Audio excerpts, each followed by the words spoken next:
എന്താണ് പറ അത് ഉത്തരം പറഞ്ഞേ പറ്റൂ.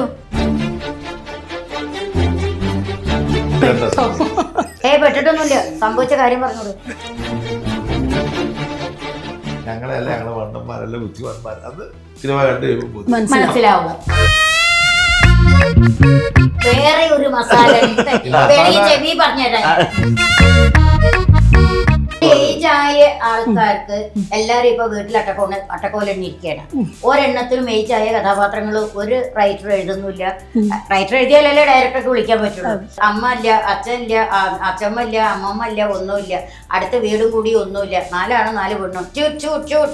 കഴിഞ്ഞു.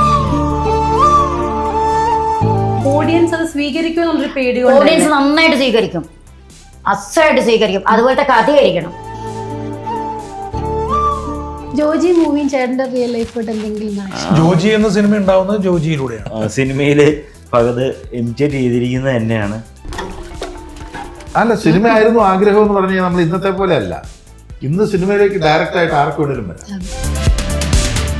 ഇന്നത്തെ പിള്ളേരൊക്കെ വന്ന് ഒരു സുപ്രഭാതത്തിലോ ഒരു പടത്തിലോ അന്ന് ഹിറ്റായി ഇതായി കഴിയുമ്പം അവർ കാണിക്കുന്ന അത്ഭുതങ്ങളും മാന്ത്രികങ്ങളും ഒക്കെ, അല്ല അവരുടെ സ്വഭാവത്തിൽ വരുന്ന മാറ്റങ്ങളൊക്കെ കണ്ടിട്ട് നമ്മളിങ്ങനെ മാറിയെന്ന് ചിന്തിക്കും. ഇതൊന്നും ഗ്യാരണ്ടി ഇല്ലാത്ത കാര്യമാണെന്നെങ്കിലും അറ്റ്ലീസ്റ്റ് അവർ മനസ്സിലാക്കും. 1-2 സിനിമകളിൽ നമുക്ക് നമ്മളായി തന്നെ തുടരാം. ഇപ്പൊ കിട്ടിയത് സിനിമ എനിക്കും കൂടെ തിരിച്ചു തന്നത് ഇങ്ങനെ അഭിനയിക്കാനുള്ള അവസരങ്ങളാണ്. നമ്മുടെ സർക്കാരിന്റെ ട്രെയിനില്ല, നമുക്ക് എപ്പോഴും പക്ഷെ മുട്ടി വിളിക്കും. മാറി മാറിയിരിക്കണം.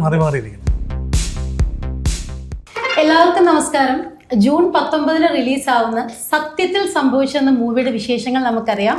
ക്രൂ മെമ്പേഴ്സ് എൻ്റെ കൂടെ ഉണ്ട്. ഇന്ന് എൻ്റെ കൂടെ ഉള്ളത് രമേശ് ചേട്ടൻ, ലീലാമ്മ, ജോജി ചേട്ടൻ, ശ്രീകാന്ത് ചേട്ടൻ. എല്ലാവർക്കും വെൽക്കം ടു ആ ഷോ. Thank you. എനിക്കറിയാം ഫസ്റ്റ് ക്വസ്റ്റ്യൻ ക്ലീശയായിരിക്കും, കേട്ട് മടുത്തിട്ടുണ്ട്. എന്നാലും ചോദിക്കാതെ നിവൃത്തിയില്ല. സത്യത്തിൽ എന്താ സംഭവിച്ചത്? അത് തന്നെയാണ് ഞങ്ങളും അങ്ങോട്ട് ചോദിക്കുന്നത്. ഞങ്ങളും ചോദിക്കുന്നത് അതാണ്. സത്യത്തിൽ എന്താ സംഭവിച്ചത്? എന്താണ് അത് ഉത്തരം പറഞ്ഞേ പറ്റൂ. പറഞ്ഞു കൊടുക്ക്. സത്യത്തിൽ എന്താ പെട്ടിട്ടൊന്നുമില്ല, സംഭവിച്ച കാര്യം പറഞ്ഞോളൂ. നമുക്കത് അറിയാൻ വളരെയധികം ആഗ്രഹമുണ്ട്, താല്പര്യമുണ്ട്. സത്യത്തിൽ ഇതൊരു സംഭവമാണ്. ആ സംഭവമാണ് 19-ാം തീയതി പൊട്ടിക്കാൻ പോകുന്നത്. അത് 19-ാം തീയതി ആണ് അറിയണം. നല്ല ചെറുതായിട്ട് സർ, എന്താണ് അങ്ങനെ പ്രത്യേകിച്ച് നമ്മുടെ നാട്ടിൽ നടക്കുന്ന ഒരു സംഭവം. ഒരു ഗ്രാമവും ആ ഗ്രാമത്തിലെ കുറച്ച് തൊഴിലാളികൾ അല്ല മണ്ടന്മാരായ ഗ്രാമവാസികളും അവർക്ക് കിട്ടുന്ന ഒരു നിധിയും അതിനെ ചുറ്റിപ്പറ്റിയുള്ള കുറെ തമാശകളും ഒരു ക്ലൈമാക്സും. അതാണ് ഓവറോൾ ഈ ചിത്രത്തിന്റെ കഥയെ കുറിച്ച് നമുക്ക് പറയാനായിട്ട്. നിറയെ കഥാപാത്രങ്ങളുണ്ട്. ഒരു മണ്ടനെ മറ്റൊരു മണ്ടനാന്ന് വിളിക്കാനായിട്ടുള്ള അറിയാറില്ല, അത് മനസ്സിലാക്കിയത്. അപ്പൊ മണ്ടന്മാരെന്ന് പറയുമ്പം ഗ്രാമവാസികൾക്ക് ചിലപ്പോൾ തോന്നാം നമ്മളെയാണ് വിളിച്ചത്. അങ്ങനെയാണെങ്കിൽ 2 ഇതുണ്ടാവും. എന്നാ ഇതൊന്ന് കാണണമല്ലോ, അവനെ നോക്കിയിട്ടാ വിളിച്ചെന്ന് പോയി കാണാൻ പറ്റും. എന്നാ മണ്ടാന്ന് വിളിച്ചില്ലേ, മണ്ടാന്ന് വിളിച്ചില്ല, എന്നാ പോണ്ട എന്ന് വിചാരിക്കാനും 2 വശമുണ്ട്. 2 വശമുണ്ട്. കുറച്ച് അങ്ങനെ കുറച്ച് എല്ലാം കൂടി ചേരുന്നതാണല്ലോ അല്ലേ. അതിപ്പോ കാണണമല്ലോണ്ട്. അതുകൊണ്ട് നമുക്ക് എങ്ങനെയാ വെച്ചാൽ മണ്ടാന്ന് വിളിച്ച എന്തിനാന്ന് അറിയണം, അതിന് നേരിട്ട് എതിരിട്ട് ചെല്ലണം. ആ ഭാഗം നമുക്ക് അല്ലാണ്ട് മണ്ടാന്ന് വിളിച്ചാൽ പോട്ടെ നേരം തിരിഞ്ഞു പോണ പരിപാടി ഇല്ല. അതാണ് വേണ്ടത്. നമുക്ക് തിരിഞ്ഞു പോകരുത്, നമുക്ക് അങ്ങോട്ട് ചെല്ലണം. എന്താണെന്നറിയണം. എന്തിനാ വിളിച്ചത്? അവന്റെ തലമണ്ട അടിച്ചു പൊട്ടിക്കണം. അത് എവിടെ വേണേലും പൊട്ടിക്കും. സിനിമ കണ്ടിട്ട് എങ്ങനെങ്കിലും സിനിമ കാണട്ടെ, അത് കണ്ടിട്ട് അവര് പറയട്ടെ എവിടെ അടിക്കണം പൊട്ടിക്കണം. അത് കണ്ടിട്ട് ഞങ്ങളെങ്ങാനാണ് വിളിച്ചെങ്കിൽ അതാണ് സത്യത്തിൽ സംഭവിച്ചത്. ഞങ്ങളല്ല, ഞങ്ങളെ വണ്ടന്മാരല്ല, ബുദ്ധിമാന്മാർ. അത് സിനിമ കണ്ടു കഴിയുമ്പോൾ മനസ്സിലാവും. ഓക്കെ, അതാണ്. അപ്പൊ ഒരു തനി നാടൻ പരിപാടിയാണ് അല്ലെ ചേട്ടാ? പക്ഷെ ഇപ്പോഴത്തെ മൂവീസിൽ വളരെ കുറവല്ലേ ഈ തനി നാടൻ പരിപാടികൾ കാണിക്കുന്നത്? ഒത്തിരി കുറവല്ലേ? അതായത് ഇങ്ങനത്തെ ഒരു, കാരണം നമ്മൾ സത്യനന്ദിക്കാട് സാറിന്റെ മൂവീസിന്റെ ഒരു അല്ലെ പോസ്റ്റർ കാണുന്ന ഒരു രീതിയാണ് എനിക്ക് നമ്മുടെ സത്യത്തിൽ സംഭവിച്ചത് കണ്ടപ്പോൾ തോന്നിയത്. അപ്പൊ ഇങ്ങനത്തെ ഒരു മൂവി ഇപ്പോഴത്തെ ഒരു ട്രെൻഡിലേക്ക് കൊണ്ടുവരുമ്പോൾ അതിനെക്കുറിച്ച് എന്തെങ്കിലും ആലോചിച്ചിട്ടുണ്ട്? ബോധേഡാണോ? ലൈക്ക് ഇത് ആൾക്കാർ ഇപ്പോഴത്തെ ആൾക്കാർ ഭയങ്കര ക്രിട്ടിസൈസിങ്ങും അല്ലെങ്കിൽ അങ്ങനത്തെ ഒരു ഓഡിയൻസിലേക്കാണല്ലോ നമ്മൾ ഒരു സിനിമ ഇറക്കി വിടുന്നത്. അപ്പൊ തനി നാടൻ പരിപാടി വരുമ്പോ ക്ലിക്കാവോ അങ്ങനെ ചിന്തിച്ചിട്ടുണ്ട്? ഞാനൊരൊറ്റ കാര്യം പറയാം. നിങ്ങൾ ഇവരോടൊക്കെ ചോദിച്ചോ, അതല്ല, ഈ കഥ എഴുതിയ ഡയറക്ടർ തന്നെയാണ് കഥ. പക്ഷേ എൻ്റെ ഒക്കെ ഏജുള്ള അതായത് ഇപ്പൊ എനിക്ക് ഏജ് ഒരുപാടായി, നല്ല ഏജ് 16 ആയിട്ടേ ഉള്ളൂ. പക്ഷെ സിനിമയിലത്തെ ഒരു കാര്യം പറഞ്ഞോ ഏജ് ഒരുപാട് അല്ല, ഞാൻ പറയണ സിനിമയിലത്തെ ഒരു കഥ പറയാം. അങ്ങനെ ഏജ് ആയ ആൾക്കാർക്ക് എല്ലാരും ഇപ്പൊ വീട്ടിൽ അട്ടക്കോലെണ്ണിരിക്കുകയാണ്. ഒരെണ്ണത്തിലും ഏജ് ആയ കഥാപാത്രങ്ങൾ ഒരു റൈറ്റർ എഴുതുന്നില്ല. റൈറ്റർ എഴുതിയാലല്ലേ ഡയറക്ടർക്ക് വിളിക്കാൻ പറ്റുള്ളൂ. അറിയില്ല, എല്ലാവർക്കും 16 18 വയസ്സായി, 4 ആണും 4 പെണ്ണും മതി. പുളിയർപ്പ് കടിച്ച 4 തട്ടിക്കൊടയിലും പാട്ടുമായി തുണിയും മണിയും വേണ്ടേനും. പക്ഷെ ഇങ്ങനെ എപ്പോഴെങ്കിലും ഓരോ കഥ എഴുതുന്നത് കൊണ്ട് ചായപ്പൊടി ഇട്ട ചായ എങ്കിലും കുടിക്കാൻ ഞങ്ങളെ പോലുള്ള കഞ്ഞിയും ചോറ് കുടിക്കാൻ തിന്നാൻ പറ്റിയില്ലെങ്കിലും അതാണ് ഏറ്റവും വലിയൊരു കാര്യം. കാരണം കഥ എഴുതുമ്പോൾ ഞാൻ എല്ലാവരോടും എപ്പോഴും ഞാൻ പല ഇന്റർവ്യൂവിലും പറയുന്ന ഏജ് ആയ കുറെ ആൾക്കാരുണ്ട്. അവരൊക്കെ എന്തെങ്കിലും ചെറിയ ഓരോ വേഷങ്ങള്, അമ്മ ഇല്ല, അച്ഛനില്ല, അച്ഛമ്മ ഇല്ല, അമ്മമ്മ ഇല്ല, ഒന്നുമില്ല, അടുത്ത വീടും കൂടി ഒന്നുമില്ല, 4 ആണും 4 പെണ്ണും ചൂ കഴിഞ്ഞു. കാരണം സത്യം പറയാ, ജീവിക്കാൻ ഇതുകൊണ്ട് ജീവിക്കുന്ന ആൾക്കാർക്ക് ജീവിക്കാൻ മാർഗമില്ല. ഇങ്ങനെ ചിലരെങ്കിലും ചെയ്യുന്നത് കൊണ്ട് ഒരു നേരെങ്കിലും കഞ്ഞി കുടിച്ചു പോവാം. അതിനിപ്പോ ബാക്കികളൊക്കെ പറഞ്ഞോളെ.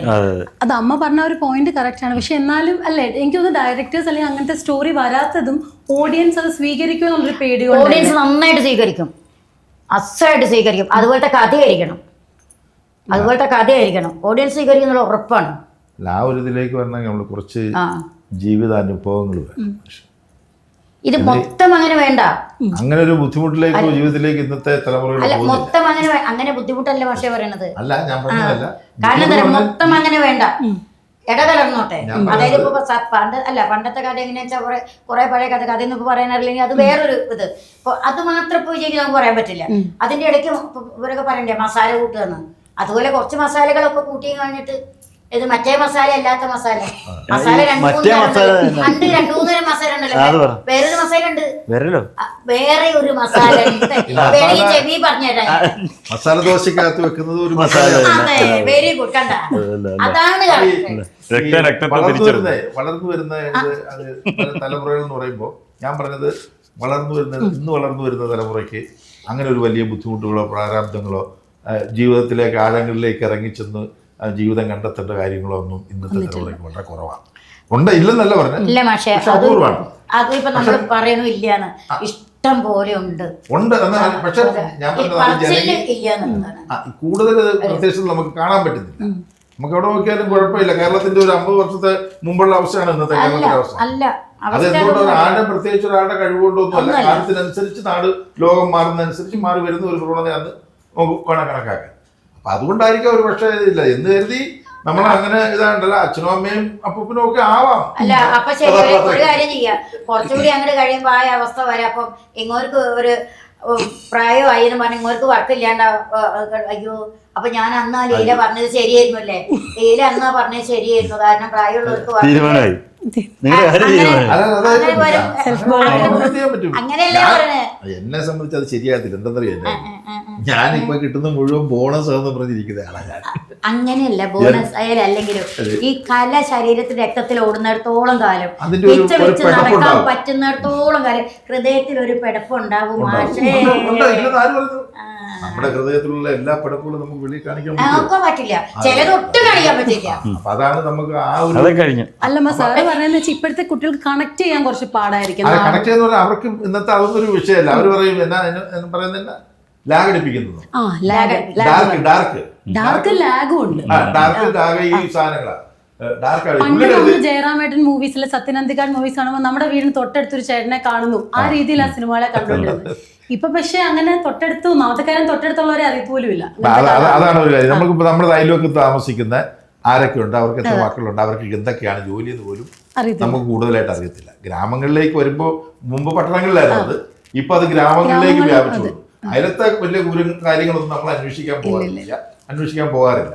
കാരണം ഓരോരുത്തർക്കും സെപ്പറേറ്റ് വഴിയുണ്ട്. പണ്ട് മതിലുകളില്ലായിരുന്നപ്പോൾ വീടിന്റെ മുറ്റത്തൂടെ കയറിയാണ് പോകുന്നത്. അപ്പൊ ആ വീടിന്റെ മുറ്റത്ത് കയറുമ്പോൾ സ്വാഭാവികമായിട്ട് ജസ്റ്റ് ഒരാൾ വരുന്നുണ്ടെന്ന് അറിയിക്കാൻ അവർ ഞെട്ടിപ്പോകാതെ പിടിച്ചു പോകാതിരിക്കാൻ വേണ്ടിയിട്ട്, അല്ല പട്ടി വഹിക്കാൻ വേണ്ടി ആ കൊണ്ടോ ചേട്ടോ എന്താ ഉറങ്ങിയോ കിടന്നോ എന്ന് രാത്രിയിലാണെങ്കിൽ ഒന്ന് വിളിച്ചു പോയി. കാരണം അതിലെ പോയത് ഇന്നാരാണ് എന്നുള്ള ഒരു കുട്ടപ്പഞ്ചേട്ടന്റെ വീട്ടിൽ ഉണ്ടോന്ന് അറിയാൻ ചോദിക്കുന്നു. ആ അത് തന്നെ. അത് എപ്പോഴും വേറെ കാര്യമുണ്ട്. പ്രത്യേകിച്ച് രാത്രി കുറുക്കൻ എപ്പോഴും കാണുന്ന പുള്ളി കേൾക്കുമല്ലോ, ഇല്ലെങ്കിൽ കയറി ചെല്ലാണ്. അല്ല, പ്രത്യേകിച്ച് രാത്രി കുറുക്കനെല്ലാം കോഴിയായിട്ട് തോന്നുള്ളൂ. അത് കുറുക്കന്റെ വിട്ടുകളെ കുറുക്കന്റെ കുറ്റമേ അല്ലത്. കുട്ടപ്പഞ്ചേട്ടോ എന്തോ കോഴിയുടെ ആ വഴി പുള്ളി വീട്ടിലോട്ട് പോകും. വിളി കേൾക്കുന്നില്ലെങ്കിൽ കയറിച്ചു. സൈക്കോളജിക്കൽ പരിപാടിയാണ് ഇതൊക്കെ. ഇത് പ്രത്യേകിച്ച് ഞങ്ങൾക്ക് കോട്ടയംകാർക്കുള്ള ഒരു പ്രശ്നമാണ്. കോട്ടയം അതിലേക്ക് വരാം. അതുകൊണ്ട് എനിക്ക് പ്രശ്നമില്ല. അതെ, മാച്ചായി പോകും. കോട്ടയം ഇത് മുണ്ടക്കയം. അതാ ആ ലാംഗ്വേജിലേക്കാണ് വരുന്നത്. അപ്പൊ അങ്ങനെ പോകുന്ന ഒരു സംഭവം ആയതുകൊണ്ടായിരിക്കും ഒരുപക്ഷെ ഇന്നത്തെ കഥകൾക്കും അത് പുള്ളി ബോറടി. പുള്ളിയുടെ അടുത്ത് പോയിരുന്ന് കഴിഞ്ഞാൽ മനസ്സമാനം കിട്ടും. ഒരു ലക്ഷം ബോറടി പുള്ളിയുടെ അടുത്ത് പോയിരുന്നത്. പഴയ ചരിത്രം പറയും. പഴയ ചരിത്രം പറയുന്നത് അവർക്ക് ഇഷ്ടമല്ല. പഴയ കാലത്തെ അപ്പൊ നമ്മൾ അങ്ങനെ ഒരിടത്തോട്ട് ഈ ഒരു നാടൻ മൂവിയും കൊണ്ട് വരുമ്പോ നിങ്ങൾക്ക് ടെൻഷൻ ഉണ്ടോ? നാടൻ കഥകൾക്ക് എല്ലാ കാലഘട്ടത്തും സ്വീകാര്യതകളുണ്ട്. കാലത്തെ അതിജീവിക്കുന്നത്. അതിനുള്ള തെളിവാണല്ലോ സത്യനന്ദിക്കാട് സാറിന്റെ സിനിമകൾക്ക് വേണ്ടി ആളുകൾ കാത്തിരിക്കുന്നത്. അദ്ദേഹം നാടൻ വിഷയങ്ങളാണ് എപ്പോഴും. ഇപ്പോൾ ഉദാഹരണത്തിന് ദിലീഷിന്റെ നമ്മളുടെ മഹേഷ് പോലുള്ള സിനിമ നാടൻ കഥയാണ്. എല്ലാ കാലഘട്ടത്തിൽ ഇത്തരം സിനിമകൾ ഇറങ്ങുന്നുണ്ട്. കഥകൾ ഉണ്ടാകുന്നില്ല, ഇത്തരത്തിലുള്ള സിനിമകൾ ഉണ്ടാക്കുന്നില്ല എന്നുള്ളിടത്ത് മാത്രമാണ് സിനിമയിൽ നമ്മൾ ഇത്തരം സിനിമകൾ ഉണ്ടാകുന്നില്ലല്ലോ എന്ന് പറയാം. ആ ഗ്യാപ്പിൽ മറ്റു സിനിമകൾ ഉണ്ടാകുമ്പോൾ അതാണ് സിനിമയെന്ന് ചിന്തിക്കാൻ പാടില്ല.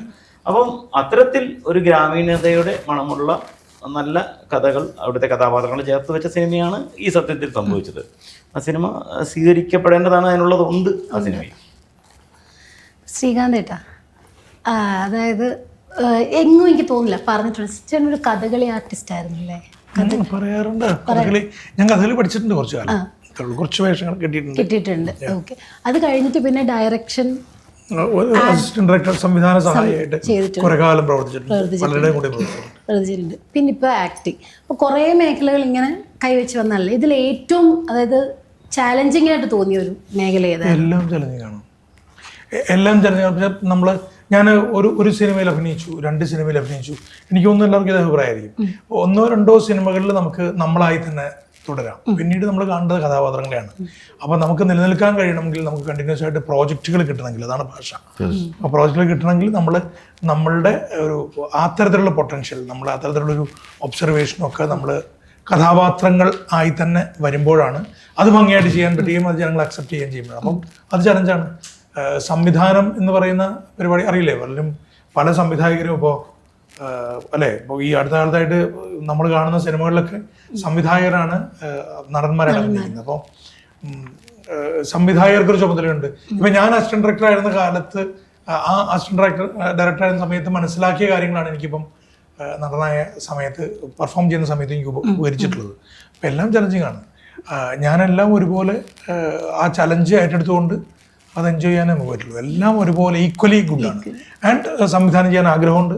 ഇപ്പൊ കിട്ടിയത് സിനിമ എനിക്കും കൂടെ തിരിച്ചു തന്നത് ഇങ്ങനെ അഭിനയിക്കാനുള്ള അവസരങ്ങളാണ്. സോ അത് നമുക്കൊരു സിനിമയെ പ്രതീക്ഷിക്കാൻ ഒന്നല്ല, ഒത്തിരി സിനിമകൾ പ്രതീക്ഷിക്കാം. ഒത്തിരി പ്രോജക്റ്റുകൾ പൈപ്പ് ലൈനിലുണ്ട്. അഭിനയിക്കൽ എന്നത് ഇപ്പം എല്ലാ മാസവും ഒരു 10-15 ദിവസമൊക്കെ ഇപ്പം അഭിനയിക്കാനായിട്ടുള്ള അവസരങ്ങൾ ഉണ്ടാകുന്നതുകൊണ്ട് ഒരു സംവിധാനം ചെയ്യൽ അങ്ങനെയല്ലോ, ഒരു ഏതാണ്ട് 1 വർഷമെങ്കിലും മിനിമം നമുക്ക് അതിന്റെ പിന്നാലെ നിൽക്കണം. അപ്പോൾ ഇപ്പോൾ അഭിനയിക്കാൻ അവസരം കിട്ടുന്നത് സിനിമയുടെ കോളാണ്. അപ്പം ആ കോൾ എടുക്കുക എന്നുള്ളതാണ് ഇപ്പൊ ചെയ്യാവുന്ന കാര്യം. ചേട്ടൻ കൂടുതലും നമ്മളിങ്ങനെ ഒരു സോഫിസ്റ്റിക്കേറ്റഡ് റോൾസ് അല്ലേ ചെയ്യുന്നത്, ഇപ്പോൾ ഒരു ലോയർ ആയിട്ടാണെങ്കിലും അല്ലെ അങ്ങനത്തെ. അപ്പൊ ഇതിൽ തനി നാടൻ, അപ്പൊ അതെങ്ങനെയായിരുന്നു? തീർച്ചയായിട്ടും ഈ സിനിമയിലേക്ക് എന്നെ ഇൻവൈറ്റ് ചെയ്യുമ്പോൾ എനിക്ക് ഏറ്റവും ചലഞ്ചിങ് ആയിട്ട് തോന്നി അത് തന്നെയാണ്. സംവിധായകൻ പ്രശാന്തിന് ചലഞ്ചിങ് ആയിട്ട്, ചേട്ടാ നിങ്ങൾ ഈ ഇപ്പൊ ശില്പ അത് അതിൽ നിന്ന് മാറിയിട്ട് ഒരു നാടൻ പരിപാടി ചെയ്യൂ, ഇതിന് ആൾക്കാരാണുള്ളത് എന്ന് പറഞ്ഞപ്പോഴാണ് ഞാൻ ഓടി വന്നത്. ശരിക്കും അതാണ് ഞാൻ നേരത്തെ പറഞ്ഞ ചലഞ്ചുണ്ട്. നമ്മൾ സ്റ്റൈലായി പോകും. ഇപ്പം എന്നെ വക്കീലായിട്ടും ഡോക്ടറായിട്ടും പോലീസുകാരനായിട്ടും മാത്രം കാണുന്നവരുടെ മുമ്പിലേക്ക് എനിക്ക് ആഗ്രഹമുണ്ട്. അതല്ല, എനിക്ക് വേറെ ഒന്നുകൂടി ചെയ്യാൻ പറ്റും. സ്പാ എന്ന് പറയുന്ന സിനിമ, ഇടയ്ക്ക് വന്ന 41 എന്നുള്ള സിനിമ, അങ്ങനെ ചില സിനിമകളിൽ മാത്രം എനിക്ക് മാറി, ലൂക്ക എന്ന് പറയുന്ന സിനിമ, അതൊക്കെ എനിക്ക് മാറി ചെയ്യാൻ അവസരങ്ങൾ കിട്ടിയ സിനിമയാണ്. ആ കൂട്ടത്തിലൊന്നാണ് സത്യത്തിൽ സംഭവിച്ചത്. ചോദിച്ചേട്ടാ, ജേർണലിസ്റ്റ് ആയിരുന്നല്ലേ? ജേർണലിസ്റ്റായിട്ട് വർക്ക് ചെയ്യും കുറച്ച് നാൾ. പിന്നെ എങ്ങനെയാണ് സിനിമയിലോട്ടുള്ള എൻട്രി?